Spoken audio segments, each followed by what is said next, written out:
Dans la dernière vidéo, je visitais la capitale de l'Estonie, mais avant de prendre la route vers la Lettonie, je souhaitais parcourir une dernière fois le quartier historique de Tallinn et ses impressionnants remparts qui protègent la vieille cité.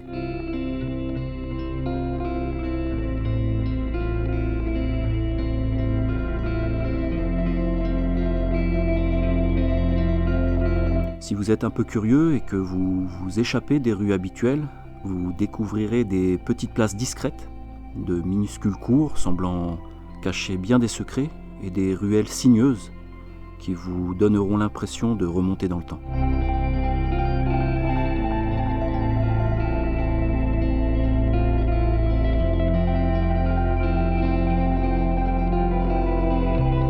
Pour les amoureux de la verdure souhaitant s'échapper du tumulte urbain, Tallinn dispose de plusieurs espaces boisés, dont le parc de Kadriorg, où l'on retrouve le palais présidentiel, ainsi que le château du même nom qui abrite le musée des arts étrangers.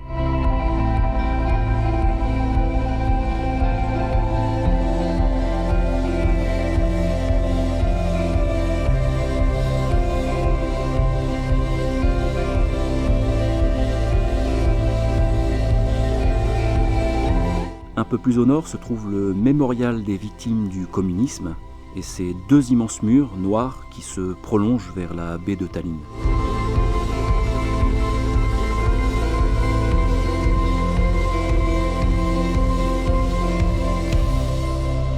Et il était temps pour moi de reprendre la route au sud, en direction de la Lettonie, mais avec une pause à Pärnu, petite ville balnéaire très prisée des Estoniens.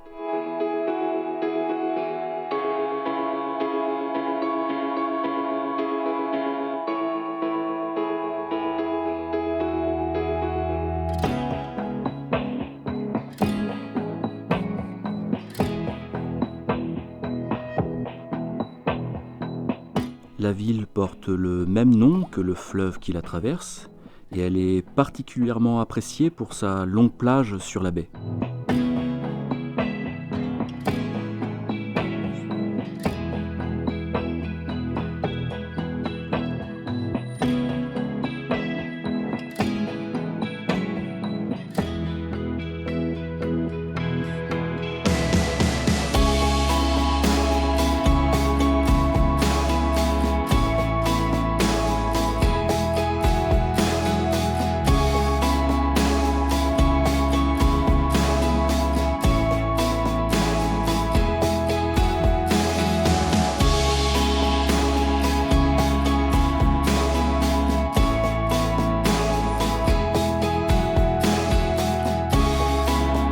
Malheureusement, comme beaucoup de villes balnéaires, Pärnu, qui est pourtant très animée durant la période estivale, semble presque désertée le reste de l'année.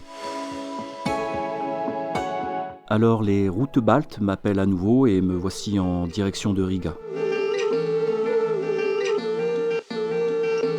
La capitale de la Lettonie est traversée par le fleuve Daugava et compte près de 610 000 habitants, ce qui la place au premier rang des capitales baltes.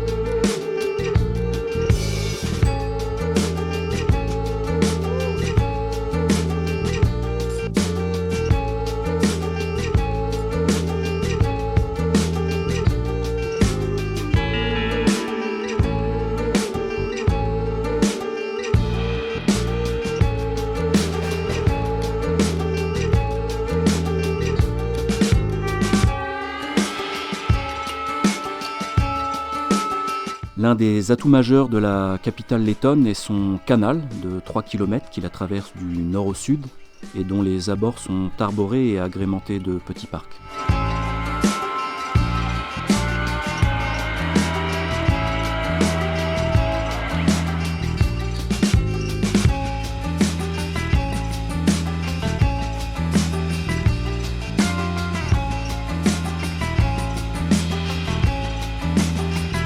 La ville, riche de culture et d'histoire, a vu sa cité historique classée au patrimoine de l'UNESCO en 1997.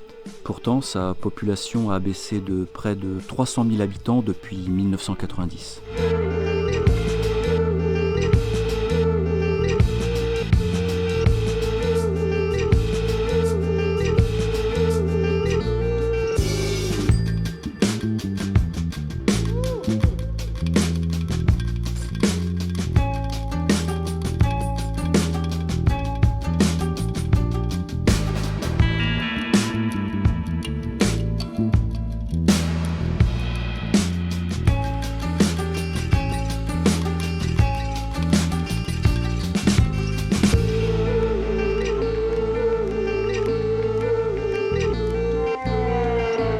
Si Riga abrite l'une des plus grandes concentrations d'architecture Art Nouveau au monde, elle compte toujours de nombreux bâtiments de l'ère soviétique.